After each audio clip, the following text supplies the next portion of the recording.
Hoje celebramos a solenidade da Epifania do Senhor. E como tem em volta dessa solenidade culturas, tradições, costumes, né? Por conta da Epifania do Senhor. Nós temos, acho que um dos mais conhecidos é a Folia de Reis, né? Uma cultura folclórica que nós herdamos dos portugueses, dos espanhóis, e que faz parte do nosso dia a dia, né? Tem também a cultura de escrever no marco das portas, né? As letras, né? Muito usada também, um costume católico, que eu lembro até que uma vez o padre Veslau, quando ainda era pároco, falou sobre isso. E aí eu estava pesquisando, as pessoas com giz, né, abençoado, marcam o marco da porta das suas casas, pedindo proteção, consagrando a sua casa a Deus. Lá tem um rito, né, de bênção, de leitura do Evangelho, de aspersão na sua casa, e lá eles escrevem C20, que significa o milênio, né? C, cruz, 20, C, cruz, aí tem a letra C, cruz de novo, letra M, depois cruz de novo, letra B, cruz 23, que é o ano que a gente está celebrando. E essa escrita no marco da porta da sua casa, fica até o dia de Pentecostes.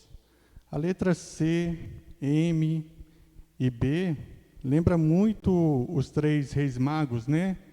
Que é Gaspar, Melquior e Baltazar. Mas, na verdade, essa letra C, M e B é uma abreviatura em latim que significa Cristo abençoe esta casa.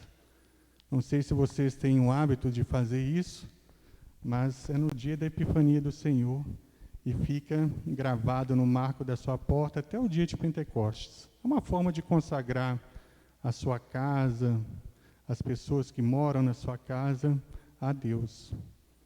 Bonito, né?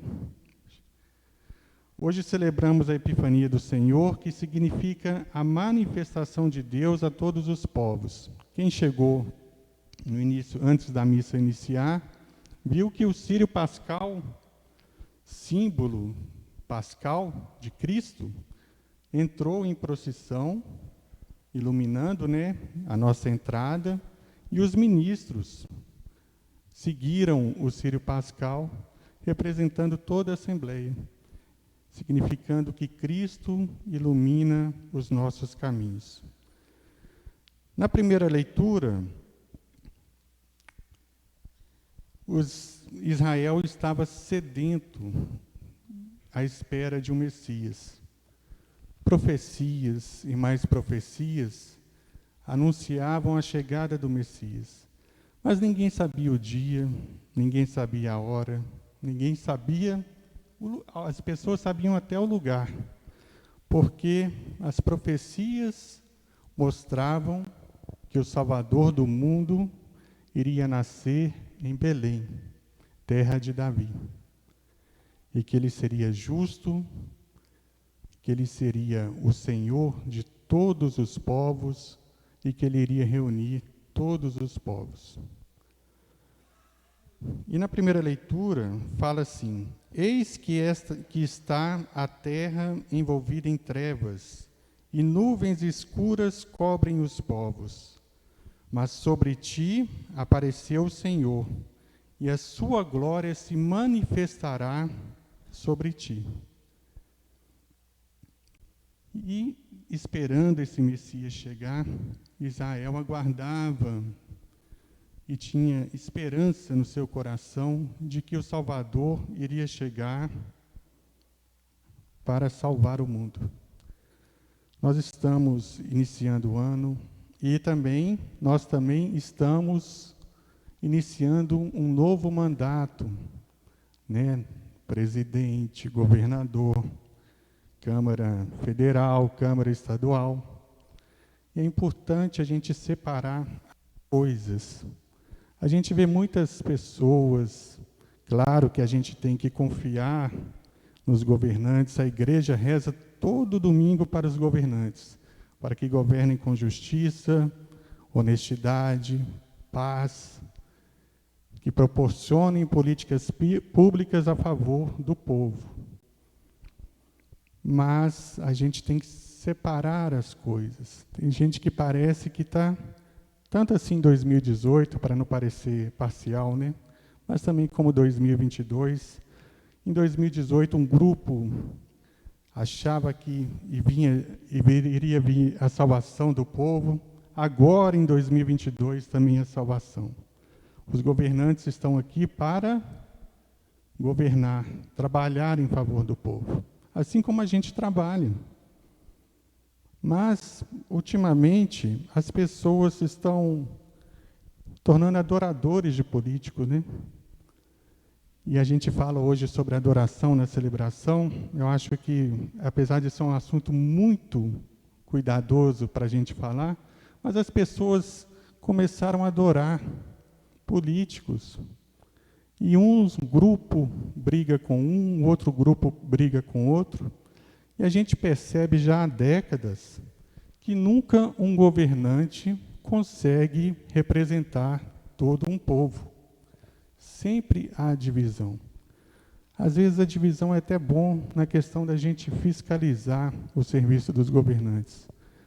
Mas adorar, achar que ele vai ser o salvador do povo, né? A gente vê muitos discursos, quando um grupo político assume o poder, de que vai governar com justiça, com lealdade, com honestidade, que vai trabalhar em favor do povo.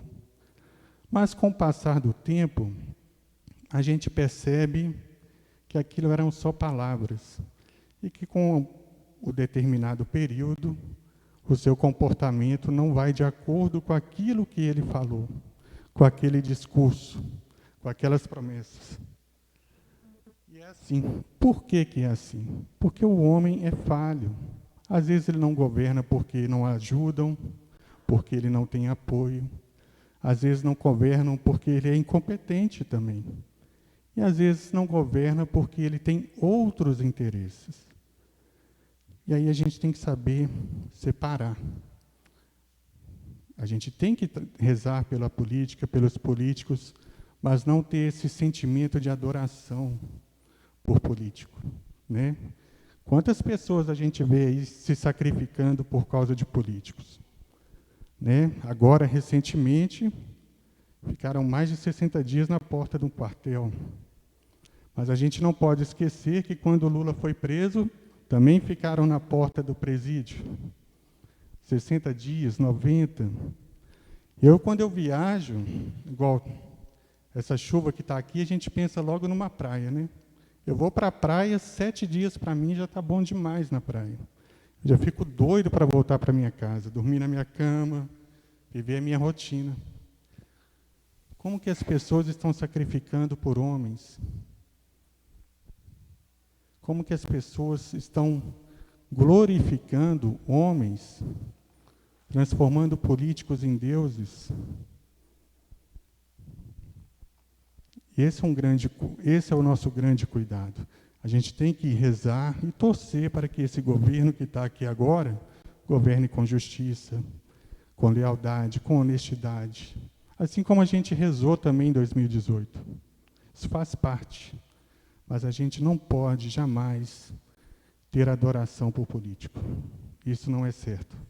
E essa esperança que está aqui, no livro de Isaías, ela é muito maior do que isso. Porque a palavra de Deus, ela não falha. A palavra de Deus é eficaz. A palavra de Deus, ela se cumpre, ela se realiza.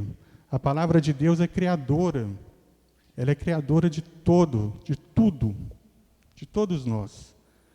E quando anuncia salvação para esse povo, ele fala, ele realmente vai unir todos os povos. Ele é capaz de trazer paz para o mundo. Ele vai unir todos, e todos vão caminhar juntos. São palavras de vida eterna. No Salmo responsorial, já responde à primeira leitura. As nações de toda a terra hão de adorar-vos o Senhor. Na segunda leitura, Paulo fala sobre a questão da supremacia de Israel. Porque Israel pensava que esse Deus que os profetas anunciavam iria salvar eles apenas. E eles se consideravam a supremacia de todos os povos, que Deus estava olhando apenas por eles. E Paulo nos diz: os pagãos são admitidos à mesma herança, são membros do mesmo corpo, são associados à mesma promessa em Jesus Cristo por meio do Evangelho. Quando a gente participa de um determinado grupo, de uma determinada religião, às vezes a gente começa a pensar como os israelitas naquela época, de achar que a nossa igreja apenas será salva, que apenas essa comunidade será salva por Deus. E a mensagem que Deus passa para nós é que todos, sem exceção, serão salvos. Não também a gente pode pensar que não preciso fazer nada, né? Não preciso buscar a salvação, porque a salvação é de graça. Ela é de graça, mas a gente também tem que nos esforçar para poder receber a salvação do Senhor. No Evangelho, a gente ouve que os reis magos, representando todos os outros povos, seguiam do Oriente até Belém de Judá. Vocês já imaginaram o tanto que esses 3 homens andaram atrás de uma estrela? Quanto a distância? Já pensaram? E eles foram caminhando, até chegar em Jerusalém. E lá em Jerusalém, chegaram até Herodes, e Herodes não percebeu que a estrela de Davi brilhava no céu. E aí ele chamou os sumos sacerdotes, pessoas ricas, poderosas, e perguntou para eles. E eles falaram: não, realmente, o Salvador do mundo vai nascer em Belém. Eles se preocuparam em ir até ver esse Salvador, se a estrela estava brilhando, se estava apontando para Belém. Não se preocuparam em ir.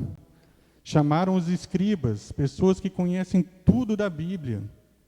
Também constataram que de Belém iria nascer o Salvador.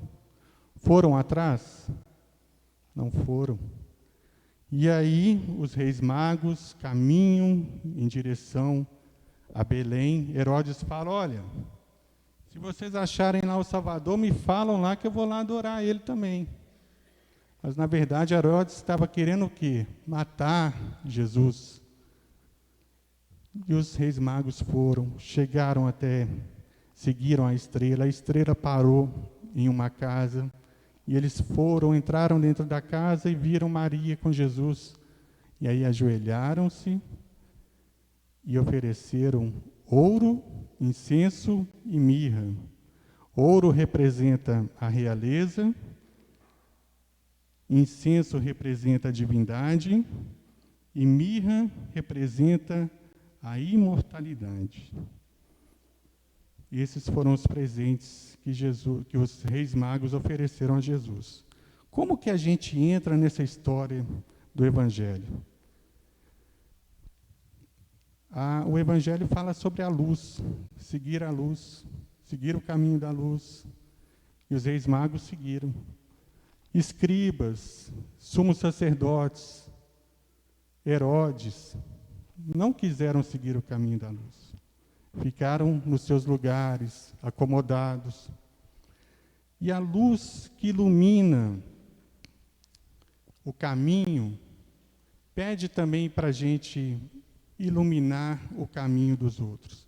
Quando a gente recebe o sacramento do batismo, quando a gente recebe o sacramento da Eucaristia, da Crisma, a gente vem até aqui no Círio Pascal, acende as velas, renuncia tudo que é pecado, tudo que é trevas, e depois professa a fé em Cristo Jesus. E é assim a nossa vida. Nós, iluminados por Cristo, através dos sacramentos da Eucaristia, através da participação da Santa Missa, somos convidados a ser luz na vida das pessoas. A gente vê que trevas, o Evangelho, as leituras falam sobre trevas e luz. Herodes fala mentira para os reis magos. É trevas.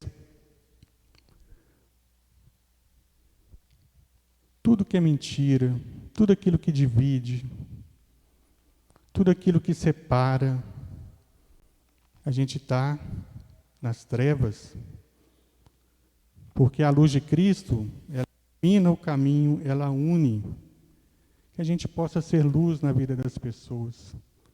A gente fala muito mal da vida dos outros, a gente tem inveja da vida dos outros, a gente faz fofoca.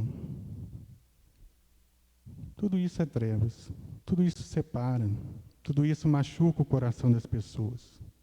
Quem sofre com isso, às vezes a gente não tem noção do mal que a gente faz na vida das pessoas.